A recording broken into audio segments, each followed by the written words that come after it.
Hi friends, embedded marketing എന്താണ്? Embedded marketing എന്താണെന്ന് പറയുന്നതിന് മുന്നേ നമ്മൾ പരസ്യത്തിനെ കുറിച്ച് കുറച്ച് കാര്യങ്ങൾ പറയാം.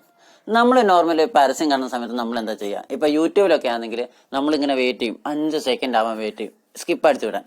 ഏതൊരു ഓൺലൈൻ പ്ലാറ്റ്ഫോമിലാണെങ്കിലും നമ്മൾ സ്കിപ്പ് അടിച്ചു വിടും. പരസ്യങ്ങൾ കാണുന്നവർ വളരെ കുറവാണ്. പരസ്യങ്ങൾ ഇരുന്ന് കാണുന്നവർ. ടി വിയിലാണെങ്കിൽ ഒരു പരസ്യം വന്നാൽ നമ്മൾ എന്ത് ചെയ്യും? നേരെ തന്നെ ചാനൽ മാറ്റും. അതായത് പരസ്യം എന്നും ആൾക്കാരെ മടുപ്പിക്കുന്ന ഒരു സാധനം തന്നെയാണ് ഒരു പരിധി വരെ. എന്നാൽ ഇപ്പം കുറച്ചു കാലമായിട്ട് ട്രെൻഡിങ് ആയിക്കൊണ്ടിരിക്കുന്ന ഒരു സാധനമാണ് എംബഡഡ് മാർക്കറ്റിംഗ്. ഈ എംബഡഡ് മാർക്കറ്റിംഗ് എന്താണ്? നമ്മൾ ഒരു സിനിമയിലോ അല്ലെങ്കിൽ ഒരു വെബ് സീരീസിലോ അതിൻ്റെ സ്ക്രിപ്റ്റുമായി ചേർന്ന് കൊണ്ടൊരു പരസ്യം കാണിക്കുക എന്നുള്ളതാണ്. ഇപ്പം കരിക്ക അല്ലെ അതുപോലുള്ള പല വെബ് സീരീസും ചെയ്യുന്നൊരു കാര്യമായത്. അതായത് അവരെ സ്ക്രിപ്റ്റിൽ ഇപ്പം എന്തെങ്കിലും ഒരു ജോലി കിട്ടാതെ ഒരുത്തൻ നിൽക്കുന്നു. അപ്പം വേറൊരുത്തൻ വന്ന് ചോദിക്കുന്നു, എന്താ ഇങ്ങനെ വിഷമിച്ചിരിക്കുന്നത്? ജോലി കിട്ടിയില്ലാന്നു.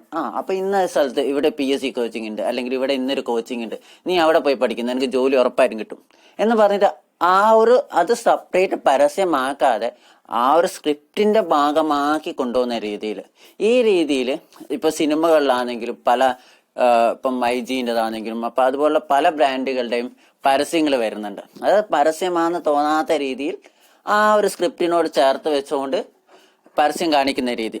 ഈ രീതിയിൽ പരസ്യം കാണിക്കുന്ന ഒരു മെത്തേഡിനെയാണ് എംബഡഡ് മാർക്കറ്റിംഗ് സ്ട്രാറ്റജി അല്ലെങ്കിൽ എംബഡഡ് മാർക്കറ്റിംഗ് എന്ന് പറയുന്നത്. ഇതുപോലത്തെ നല്ല ഇൻഫർമേഷൻസ് കിട്ടാൻ വേണ്ടിയിട്ട് ഈ ഒരു പോഡ്കാസ്റ്റ് ഇന്ന് തന്നെ ഫോളോ ചെയ്യാം. താങ്ക്